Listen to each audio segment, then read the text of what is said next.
பஞ்சாமிர்தம் கொடுக்கும் ஒரு தெய்வம் நீதானையா, ஒரு தெய்வம் நீதானையா.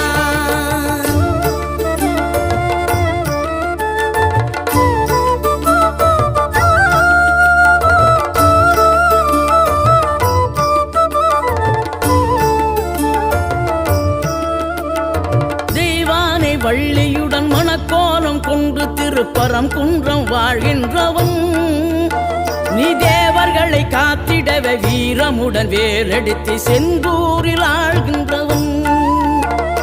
மாங்கனிக்கு கோபம் கொண்டு பார்ப்புகழும் பழனியிலே ஆண்டியன கோலம் கொண்டவன் நீ, தத்துவத்தின் சாரெடுத்து சுவாமி மலை எல்லையிலே தகப்பனுக்கு பாடம் சொன்னவன்.